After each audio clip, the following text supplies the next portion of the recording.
Well, good morning. Well, good morning, Center for Spiritual Living St. George. It is a beautiful, crisp winter day here in our community. We got snow last night. The mountains were gorgeous and glorious this morning. What a wonderful day to be here. We're so thankful to have you here. We are an open, loving, inclusive community. We see the unique expression of God that you are, and we honor you for the way you show up.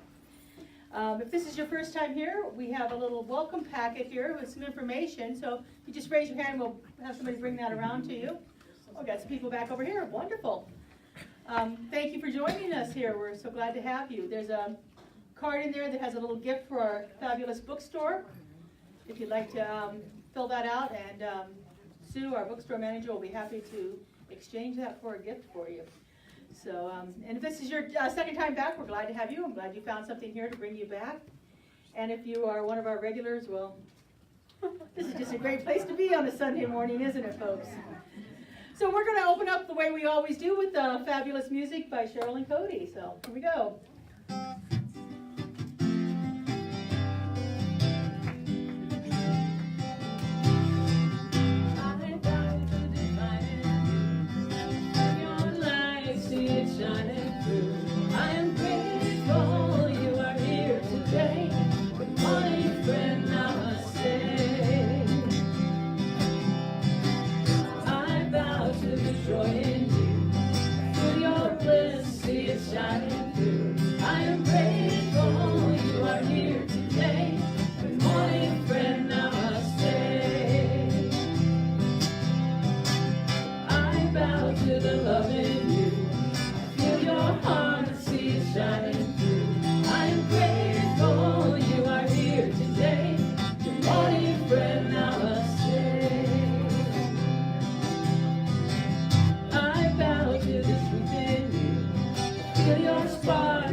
Stand up, shake a hand, give a hug, greet a friend. Spend a little time in community, getting to know each other.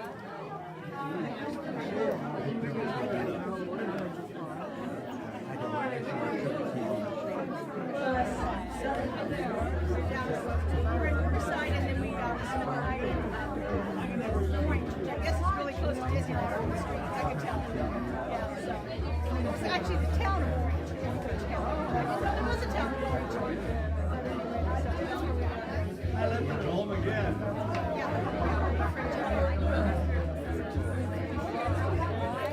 Hello, Tatus. How are you? We had company from Chicago last week. The weather didn't cooperate real well, but we got outside to do a few things. You can real hug, I'll be okay. A couple of lights. It's fun. We haven't seen each other for probably 5-6 years, so it's one old friends we grew up with. They live over in Chicago? And they're west of Chicago, about an hour, way out in the suburbs. Good. My neck is already sore. You want to sit here? No, because that'll be harder for me to do the music.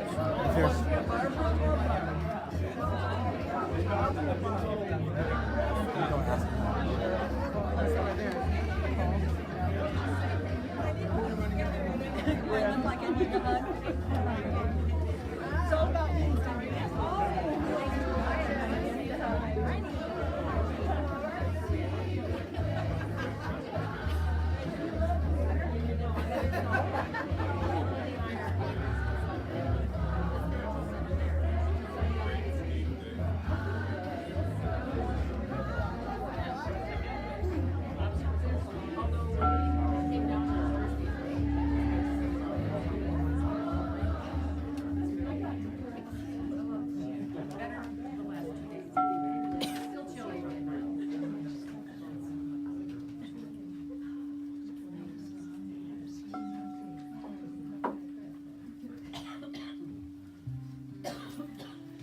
And so as we settle into our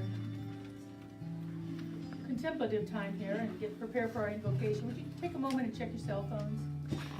If you're the kind that likes to check in on Facebook, we encourage you to do that. We are Facebook Live here this morning again, so we're getting quite a good response from that. So, hi everybody in Facebook world. And then just put your cell phones away and settle into this moment. Cheryl and Cody will lead us into the invocation, which will be given by Anita this morning.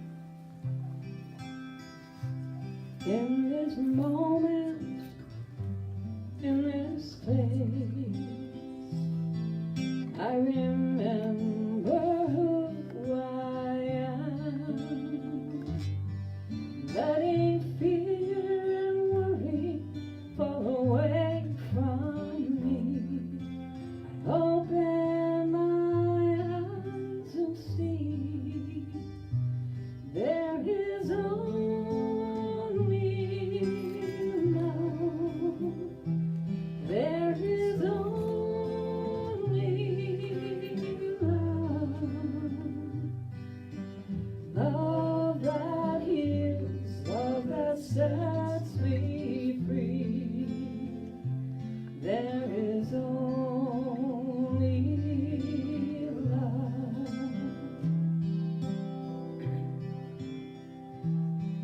When I lose myself,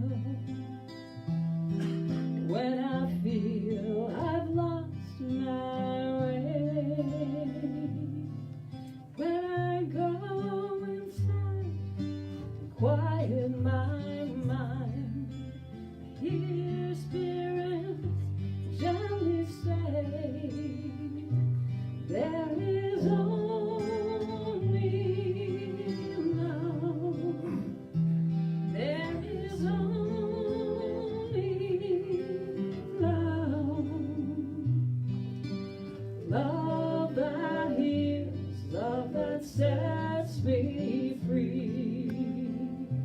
There is only love.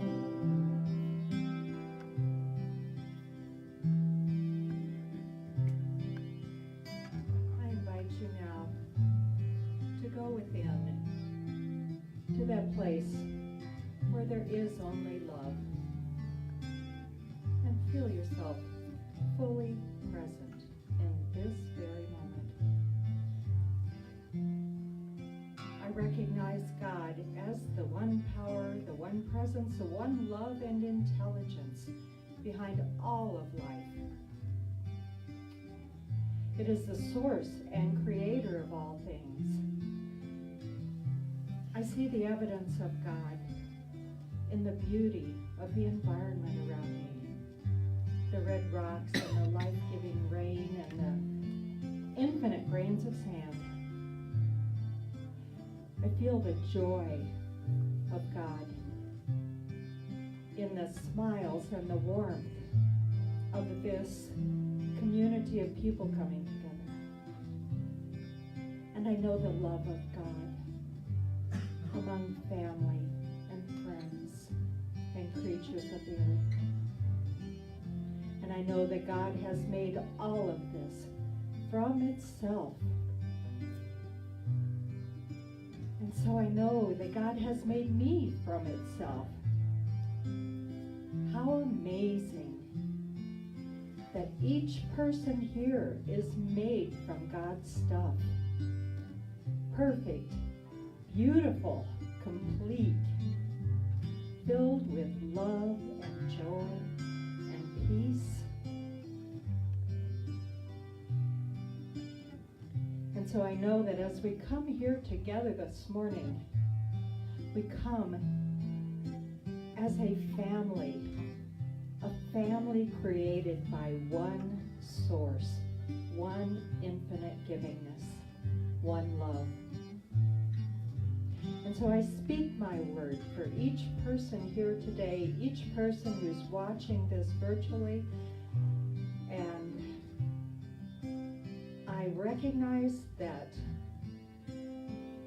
every person here is that God stuff, that love stuff. And I come with an open mind open to the seeds of divine wisdom, and a receptive and open heart, open to the love for life and everything in it. And as we gather today and learn more about our place in this world, where we all are connected and depend on one another, I know that each one of us discovers more about our place in creating a world that works for all. And so I give thanks. I just give thanks for this place, this community, the teachings, the philosophy behind this loving environment that we create here.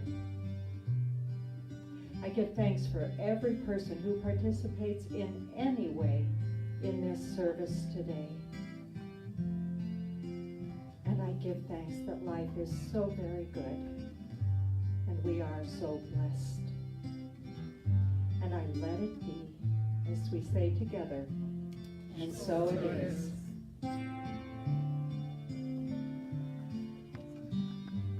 I'm going to affirm these words with us. They'll be on the board behind me. And I know this voice of love, it is singing through my life. It is all I am, every part of me. It's all I choose to be. There is only love. There is only love. Love that heals, love that sets me free. There is only love. Love that heals, love that sets me free. There is only love.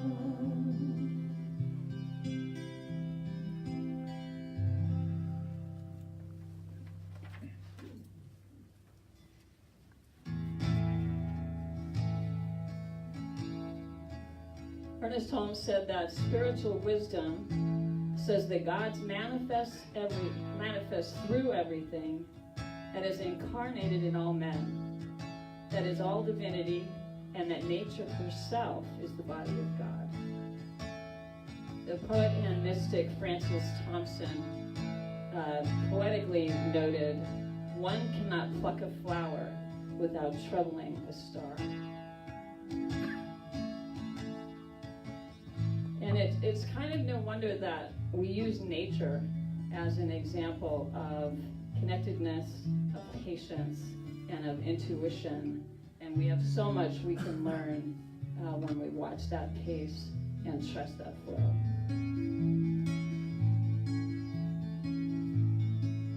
When our muddled minds and our hurried hearts resist the path of a brand new start, hear the voice of God, take the pace of earth.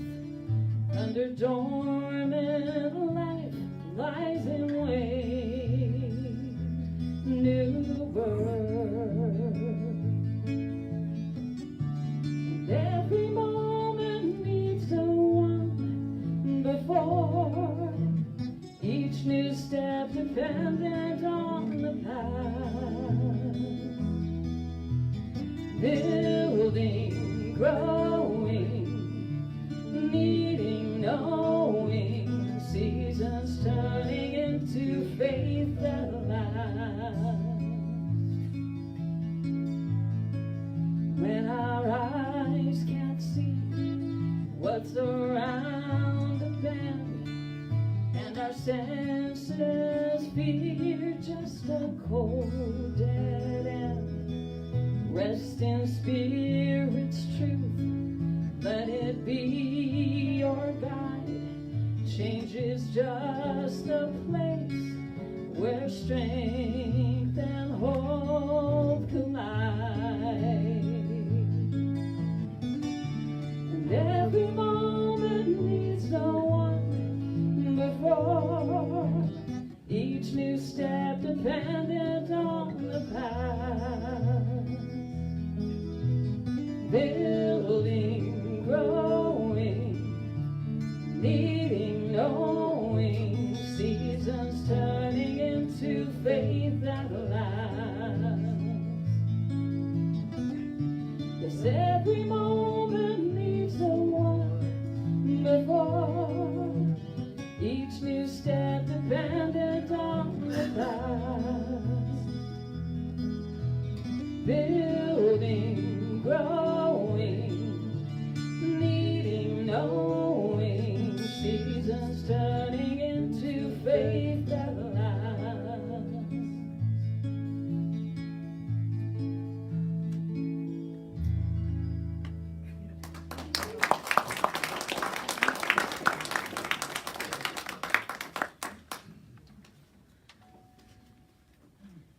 We are so blessed by our musicians here. And that includes Alan, who was a godsend today to put this equipment out for us. He was here today to do all that. We got that all worked out really well. So, all right. So in the month of February, we are talking about the idea of oneness, and we've been exploring it through different topics. Last week, Sharon spoke about the shared humanity and how we are biologically more similar to everyone else than we are different, and how that shared humanity exhibits itself in all different kinds of ways. This week we're talking about our interdependence. You know, as I was preparing for this, I came across a blog, and in this blog that the title of it was From Dependence to Independence to Interdependence. And I realized as I was reading it that that's really what our life is about. We are born this extremely dependent creature. The very nature of being a mammal makes us dependent upon other species, other beings around us, whatever species we happen to be. We're dependent on our parents. We're dependent upon the greater community. We literally cannot survive through infancy without being dependent upon other people around us.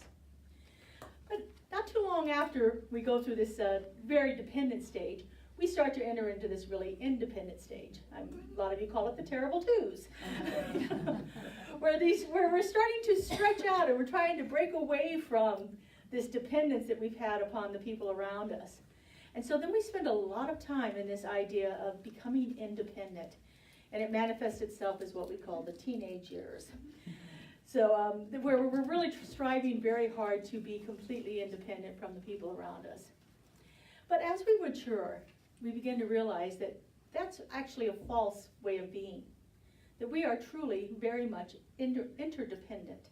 We cannot really survive. As a mammal, our very species is a social being. We are not meant to survive in isolation. That's why one of the worst punishments that historically throughout all of the ages has been to shun somebody, to isolate them, to put them away from the rest of their society. We actually literally cannot survive in isolation, at least not for very long. Even if you think about the monks sitting up in the hermits sitting in the caves, they had to have food with them. They had to bring clothing up there with them. They may be up there by themselves, but they were dependent upon somebody else to actually get there and then to continue that survival as they are there. So that idea of being totally independent is really a false concept. We can't exist in this world in a totally isolated way.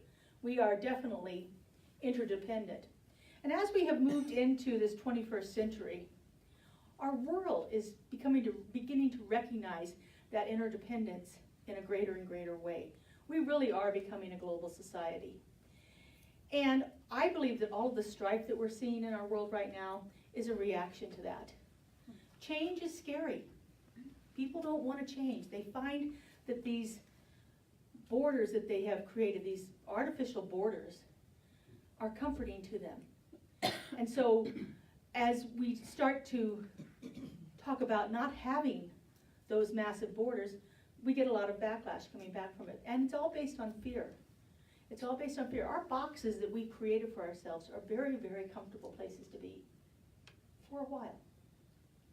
Until we start to realize that there's something outside of that box.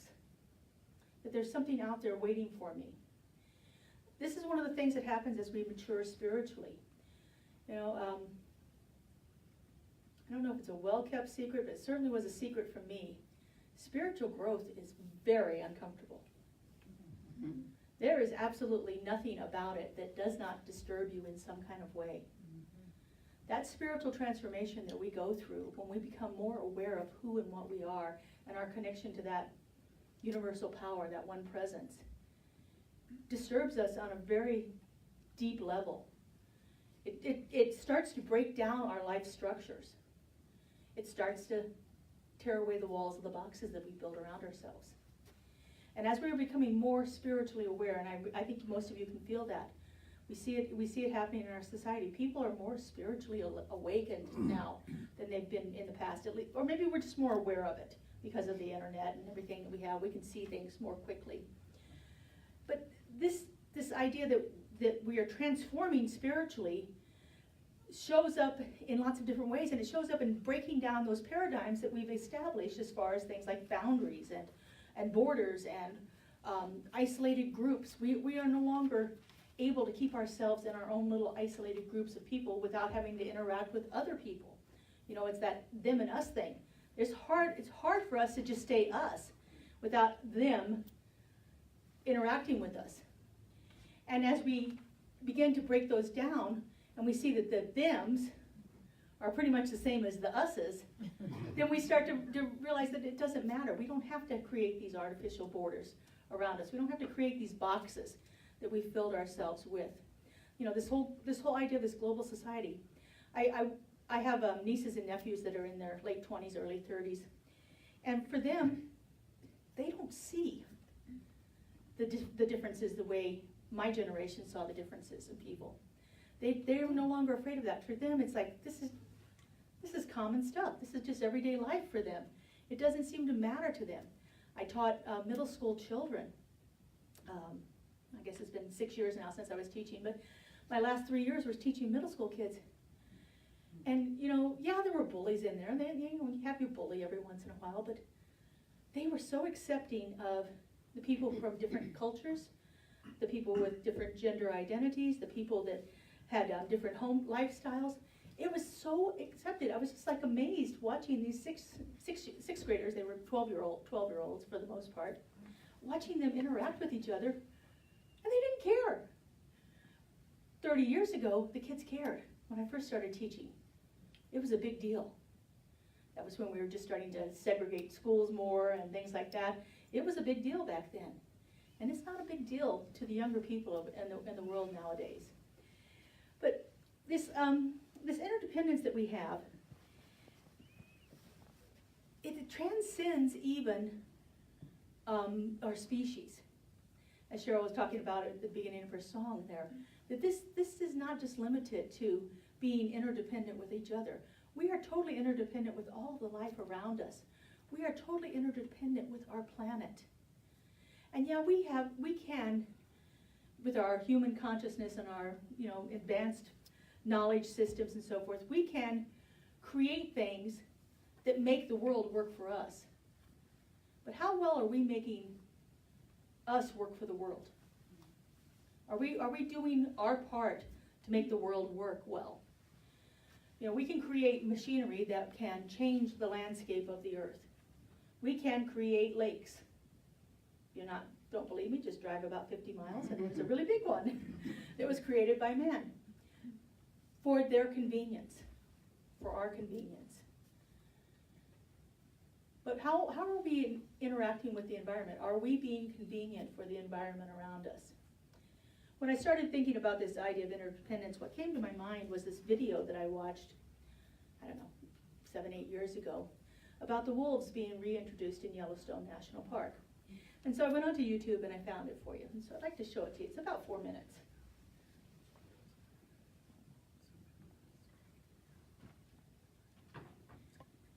And thanks to Alan, we should have all of our sound working now. Here's the wolves.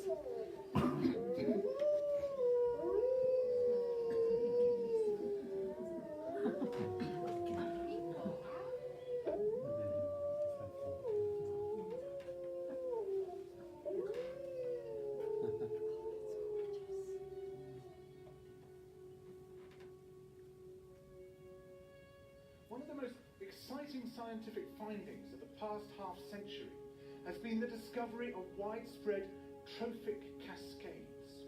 A trophic cascade is an ecological process which starts at the top of the food chain and tumbles all the way down to the bottom. And the classic example is what happened in the Yellowstone National Park in the United States when wolves were reintroduced in 1995. Now, we all know that wolves kill various species of animals, but perhaps we're slightly less aware that they give life to many others. Before the wolves turned up, they'd been absent for 70 years, but the numbers of deer, because there was nothing to hunt them, had built up and built up in the Yellowstone Park, and despite efforts by humans to control them, they'd managed to reduce much of the vegetation there to almost nothing. They just grazed it away. But as soon as the wolves arrived, even though they were few in number, they started to have the most remarkable effects. First, of course, they killed some of the deer, but that wasn't the major thing. Much more significantly, they radically changed the behavior of the deer. The deer started avoiding certain parts of the park, the places where they could be trapped most easily, particularly the valleys and the gorges. And immediately those places started to regenerate. In some areas, the height of the trees quintupled in just 6 years. Bare valley sides quickly became forests of aspen and willow and cottonwood. And as soon as that happened, the birds started moving in. The number of songbirds, of migratory birds, started to increase greatly. The number of beavers started to increase because beavers like to eat the trees. And beavers, like wolves, are ecosystem engineers. They create niches for other species. And the dams they built in the rivers provided habitats for otters and muskrats and ducks and fish and reptiles and amphibians. The wolves killed coyotes, and as a result of that, the number of rabbits and mice began to rise, which meant more hawks, more weasels, more foxes, more badgers. Ravens and bald eagles came down to feed on the carrion that the wolves had left. Bears fed on it too, and their population began to rise as well, partly also because there were more berries growing on the regenerating shrubs. And the bears reinforced the impact of the wolves by killing some of the calves of the deer. But here's where it gets really interesting. The wolves changed the behavior of the rivers. They began to meander less. There was less erosion. The channels narrowed. More pools formed. More riffle sections, all of which were great for wildlife habitats. The rivers changed in response to the wolves. And the reason was that the regenerating forests stabilized the banks so that they collapsed less often, so that the rivers became more fixed in their course. Similarly, by driving the deer out of some places and the vegetation recovering on the valley sides, there was less soil erosion because the vegetation stabilized that as well. So the wolves, small in number, transformed not just the ecosystem of the Yellowstone National Park, this huge area of land, but also its physical geography.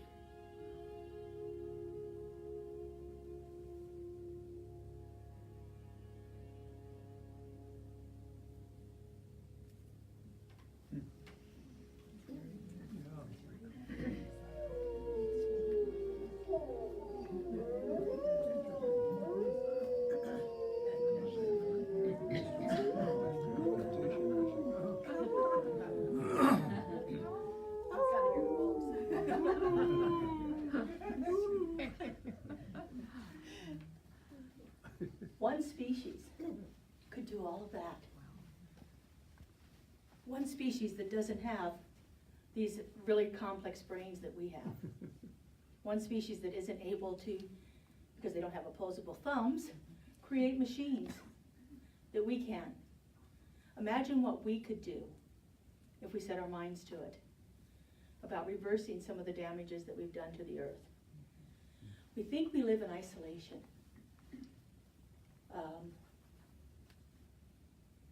I think of the, for lack of a better word, the egotistical nature of people who came and conquered because they thought it was their right to conquer.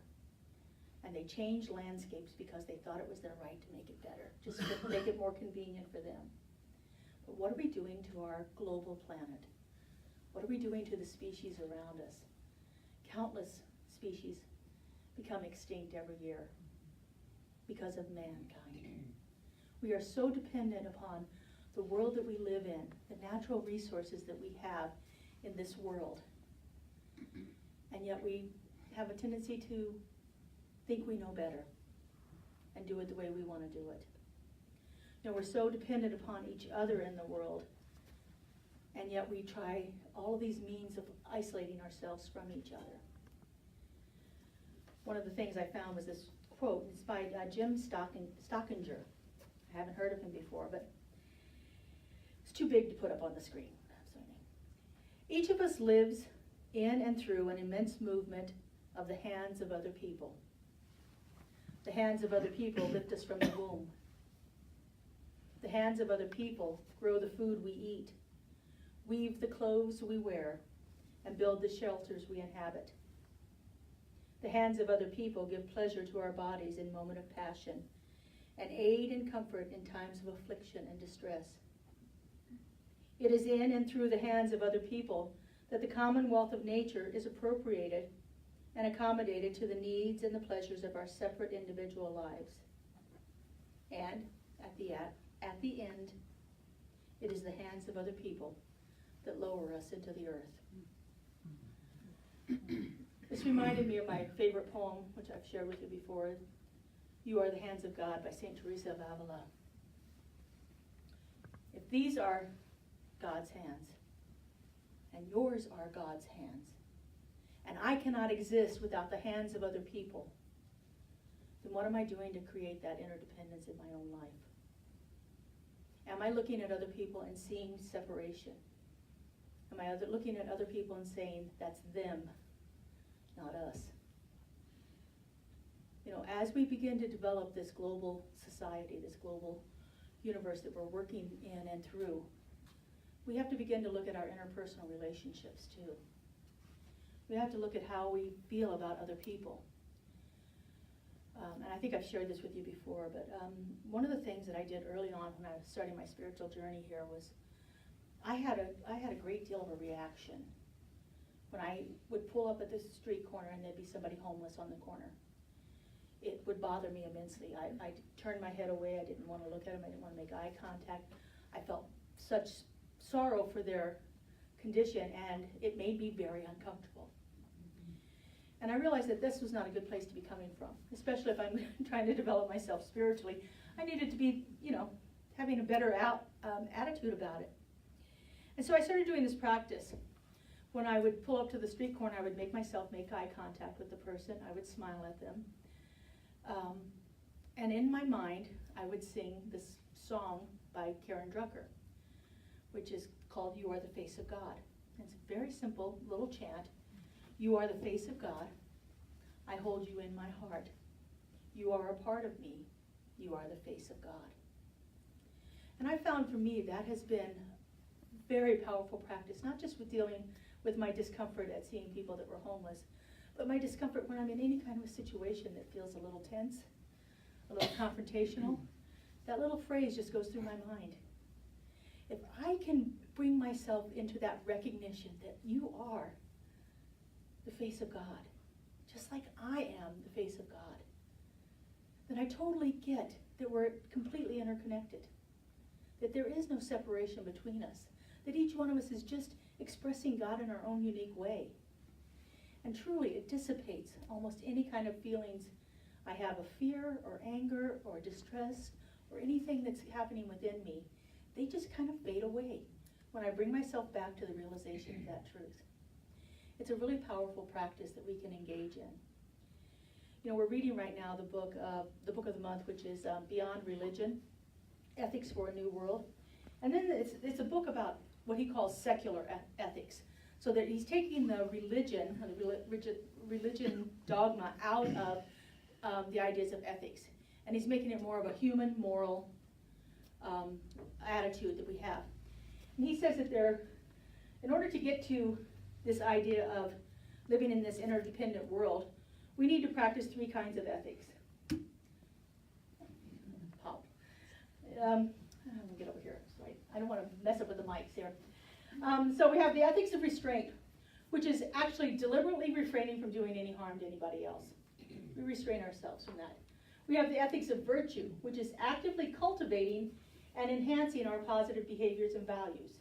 That was me doing the face of God thing. I'm actively cultivating this inner attitude of positive behaviors there. And the ethics of altruism, which is dedicating our lives genuinely and selflessly, there we go, I'll get that right. I wasn't selfishly, selflessly to the welfare of others. Actually beginning to work towards having that world that works for everyone and all of creation. These are 3 different ways that we can do it through an ethical approach. You can do it through, like I said, the practice that I use. You can do it through just the sacred service that you engage in on a regular basis. I know many of you are involved. You come up and told me about some of the wonderful projects that you are involved in, and we're actually starting to look at maybe having our community here become involved in some local outreach projects here too. So these are just ways that we can, in our own place here in life, begin to live in that interconnected world, begin to create that world that works for everyone in all of creation. You know, it's no longer just about us and getting our needs met. We need to begin to look outside of ourselves and to meet the needs of everything and everyone in the world, the living and the non-living. I mean, look what the wolves did to the rivers. Structural change of the earth by bringing in a species that had long been gone from it. I know that the people who took the wolves out of Yellowstone Park 70 years ago did it for a good reason. They had a really good reason to do it. It made sense to them at the time. They weren't trying to destroy the ecosystem of Yellowstone National Park. But in our blindsidedness of it, we've actually done damage to that. And it's time that we reverse a lot of that. A lot of the things that we are facing right now are for the next, I think that I was listening to a scientist, for the next 10 years, it is possible to reverse climate change. After 10 years, it's not going to be so easy. And so we need to begin to start taking action for those kind of things. Because all of that will lead to making that world that works for everyone in all of creation. And that's what we want to experience. That's the purpose of our movement. It's what I've dedicated my life to. It's a high and noble purpose. And it not only affects everyone else, but it affects me personally. So what's a better reason to do it than that, right? Mm-hmm. All right, so let's take this into prayer.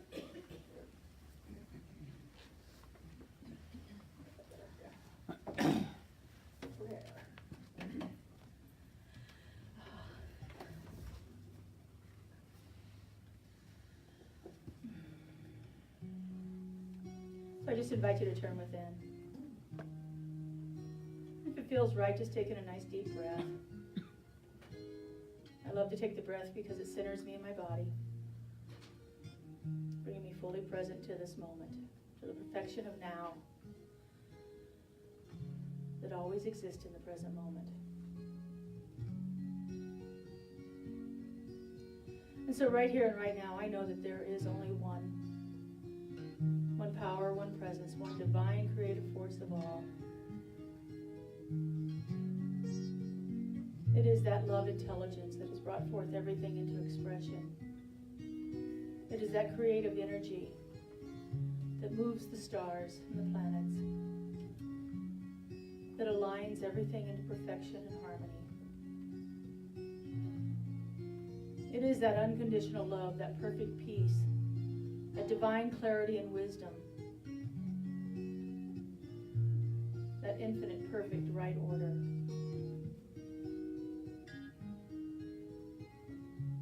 For truly, there is only this one, and I simply know it is God.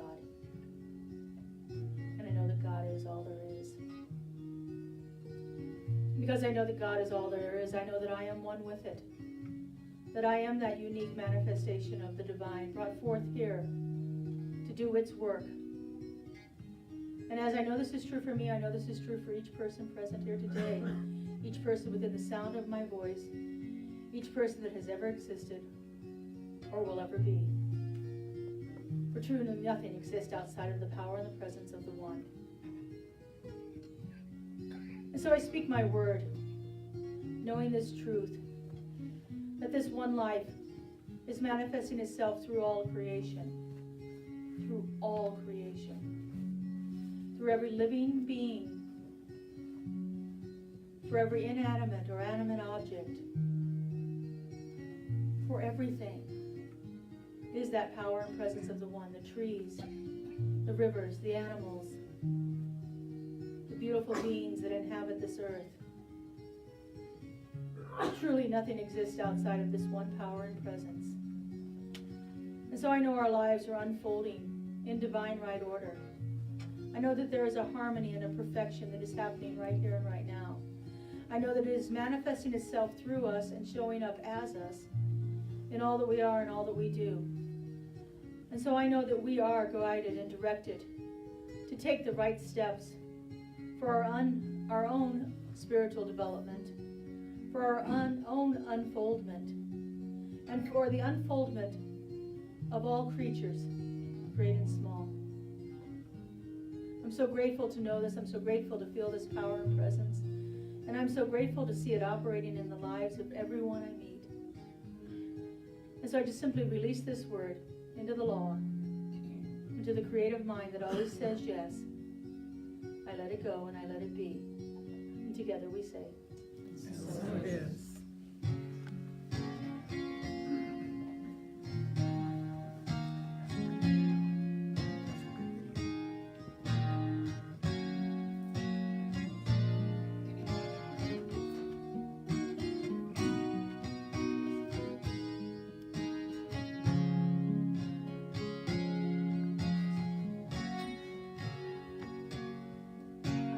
Trees of green, red roses too. I see them bloom for me and for you, and I think to myself, what a wonderful world.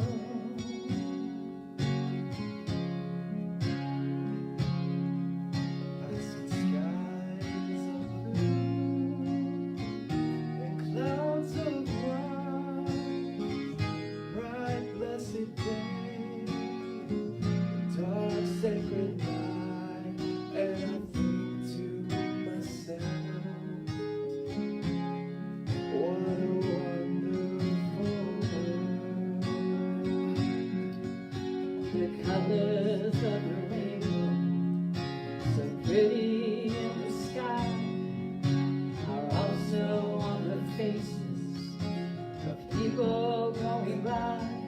I see friends shaking hands, saying, how do you do? They're really saying, I love you. I hear babies crying, I watch them grow. They'll learn much more than I'll ever know. And I think to myself, what a wonderful world. I think to myself, what a wonderful world.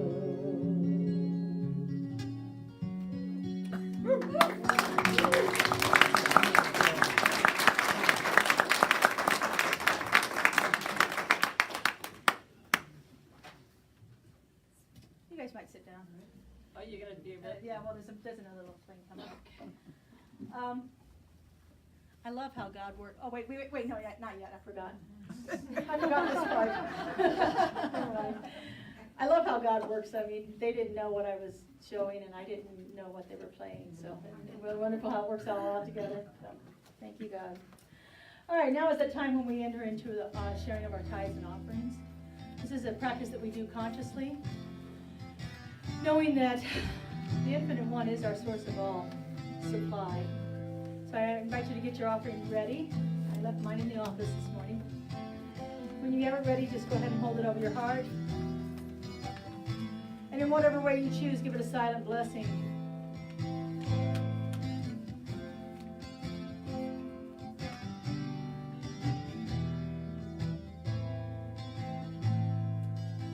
And if you would, just repeat after me. This gift I give goes forth from me. Does amazing and miraculous things. And comes back to me. Comes back to me. Okay, never mind. Press down and run it over. Oh my God, it's a good subject. And so it is. You are the heart. You are the hands. You are the voice of spirit on earth. And who you are and all you do is a blessing to the world. I am the heart, I am the hands, I am the voice of spirit on earth, and who I am and all I do is a blessing to the world. We are the heart, we are the hands, we are the voice of spirit on earth, and who we are and all we do is a blessing to the world. And how blessed we are to receive these gifts. For each one of them has been done through that love, through that generosity, through that knowing of the truth of their being, that God is their infinite source and supply. I'm so grateful to receive this. I'm so grateful to see it operating through this center, and I'm so grateful to know that it moves out from us in wonderful ways. And for this and so much more, I just simply give thanks. And so it is. And so it is.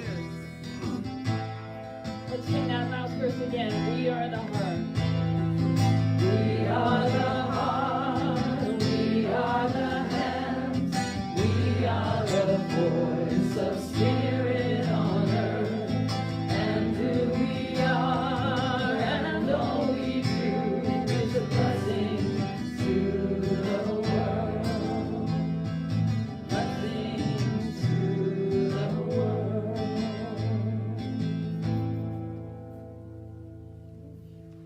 Hey, all right. Jerry, can you turn on this red mic for us? Okay. Now we're going to take a few minutes if you want to sit down. Sure. Yeah. For those of you that don't know, this is my beloved friend Colleen, Reverend Colleen Tanaka. She and I went through ministerial school together, and she is here to talk about the follow-up workshop that we are doing this afternoon for those of you that were here in January for the Going Deeper Together. Colleen's going to tell us about this part. Okay, well, again, this is for those of you who participated in the workshop in January and have been practicing contemplative meditation for the last 30 days. We're going to come together today at 12:30, almost immediately following the service, for about an hour or less, just to discuss our experience, share our experience, and talk about continued practice and that sort of thing. So I would very much love to hear about your experience the last 30 days, answer any questions you have, and you know, in my experience, having done this many times, it's always so inspiring to hear the ways that the practice has worked in our lives and created changes. So we're going to review those things that we wrote down, that we were concerned about last month. We're going to take a look at those and remind ourselves what those were and see where we're at with those things after our month of contemplative meditation. So I look forward to being with you, so we'll just gather right here at 12:30. Thanks.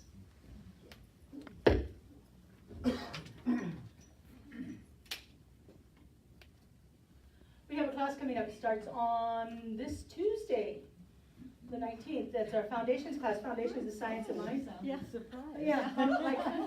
She's not ready. That wasn't what I thought was coming up. I thought I had a different slide coming up next. So this is, but I remember now I put them in order of the days that they happen. So if you were interested in signing up in our foundations class, today will be the last day to do that. Sign up sheets on the table over there. This is a fabulous introduction to our principles and our practices here in the Science of Mind philosophy. It's a 10-week class. And a prerequisite for the Thank you very much. It is a prerequisite for all the other classes that we teach here, except for, well, all of the certificated classes that we teach.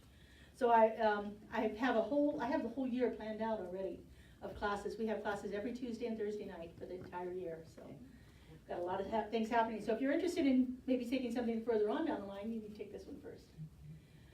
Unless you've already taken Beyond Limits. Okay, that's what I thought was coming up first. So this Friday is the installation. This is where, well, not that I haven't officially been the minister before too, but this is the big party that we get to have afterwards. It's a very formal ceremony. I have ministers coming in from around the country to be here with us. There's a whole vows and things like that we do that's really going to make it special. So I hope you can come and join us. The ceremony lasts about an hour, maybe an hour and 15 minutes, and then we're going to have food and drinks and so forth afterwards. It's just going to be a great party. Fabulous music, I can tell you that right now. On Saturday, right after the installation, Reverend Dr. Melissa Felipe and Reverend Z. Egloff are going to be here with us. They're part of the fabulous music on Friday night. And they're presenting this workshop, and I begged them to come out here and do this for us. So this is actually them doing me a big favor to come out here and do it. It's a 4-hour workshop, so it's a little longer than most of them, but we will have a long break in the middle. This is about the Enneagram. The Enneagram is a system of figuring out what your personality type is. And the reason this is important is because if we are interdependent beings, and we are trying to get along with each other, there are things that get in the way, making that difficult. And what the Enneagram does is it gives you a glimpse into your personality and why you react to certain other personalities in the way that you're reacting to them. It is especially good. They go around and do this for different boards, and like even outside of churches, they'll go and do them, because it's really interesting. If you're having a difficulty working with a group of people, it's really interesting to know, well, this is why I'm having a difficulty with them, because their mind doesn't work the same way as my mind works. Go figure. You know, I think everybody should be thinking about it the same way I do. The Enneagram will give you insight into that. So it's a fabulous experience. They have done this, they've created this workshop in a super fun and creative way. So I hope you consider joining us for that. If you're wanting to pay for it in advance, we have our electronic giving set up so that you can do that. You can pay for it in advance if you'd like. We'll have the tablet out here after service for that, or you can pay at the door. And yeah, anyway. Okay, so speaking of Melissa and Z, they are, by the way, Reverend Dr. Melissa is my mentoring minister, and Reverend Z. Egloff is my sponsoring minister, and they've been dear friends of mine forever, and anyway, they're coming. So, next Sunday, I've got a book for the whole weekend. So next Sunday they're going to be doing the message, and they created a little commercial here. If I can get it to play now. There we go. Hi. Hi. Hey everybody. Woo. Hello. Hey. Hi everybody. We're back. We're back. Oh boy.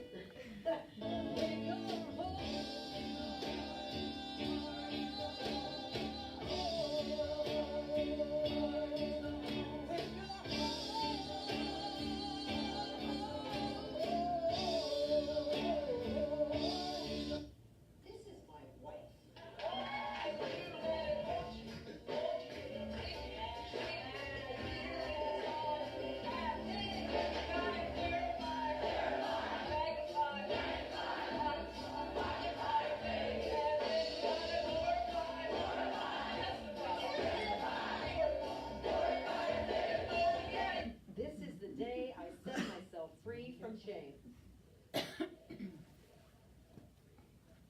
This is the day I set myself free from shame.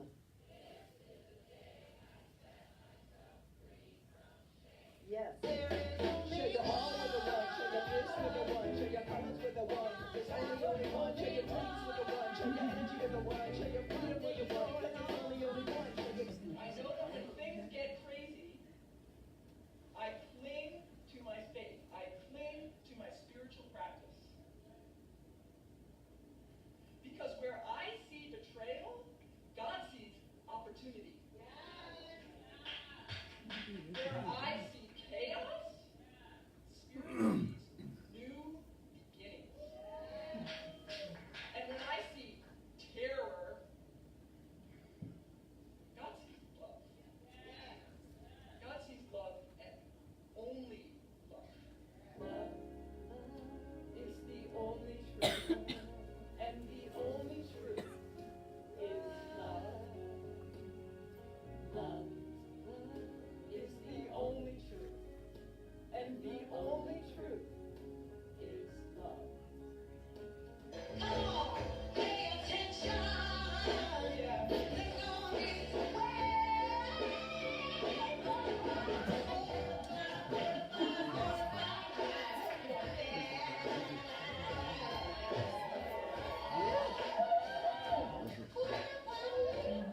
I am all that. Yeah.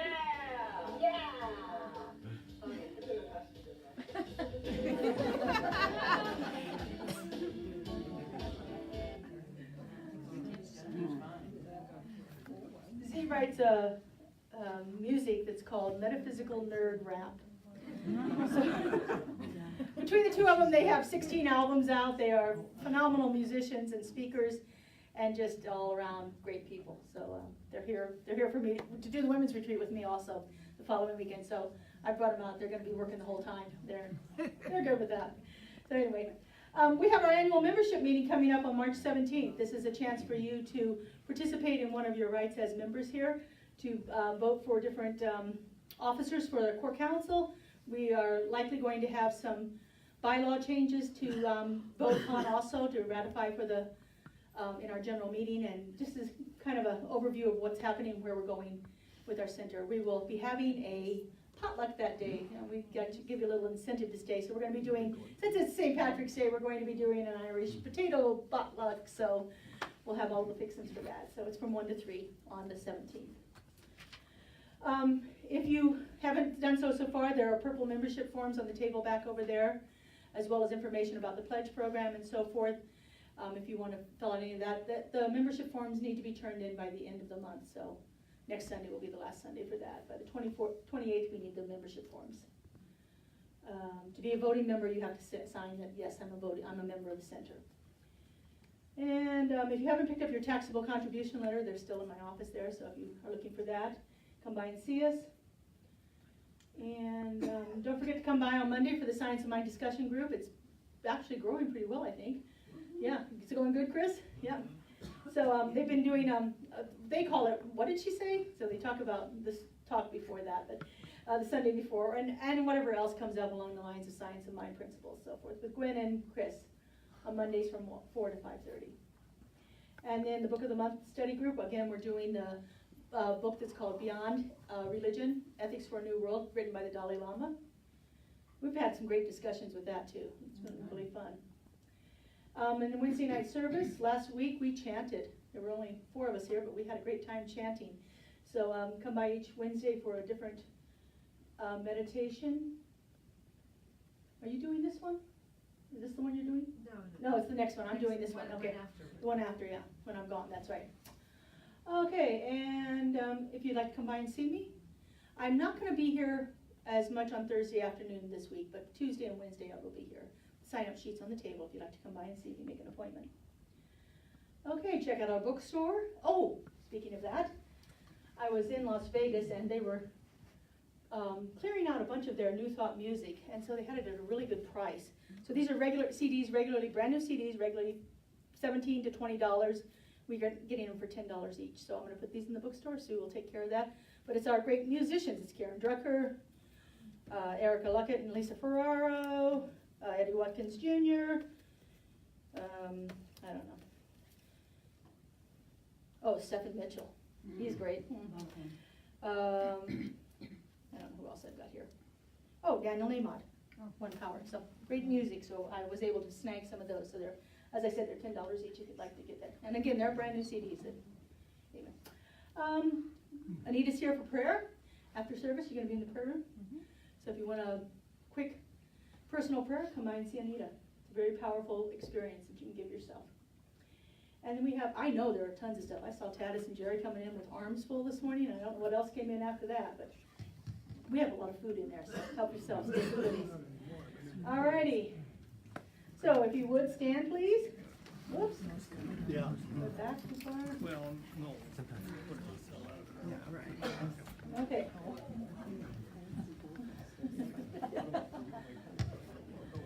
All right.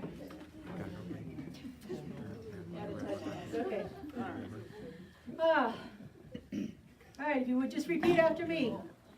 Something wonderful is happening through me right now. Something wonderful is happening through me right now. It is this thing called life. It is this thing called life. Life is in my heart. Life is in my heart. Life is in my mind. Life is in my mind. Life is in all that I do. Life is in all that I do. I am it. I am it. I embrace it. I embrace it. And I show up as it. And I show up as it. In all that I am and all that I do. In all that I am and all that I do. Thank you, life. Thank you, life. And so it is. And so it is. It's a new day.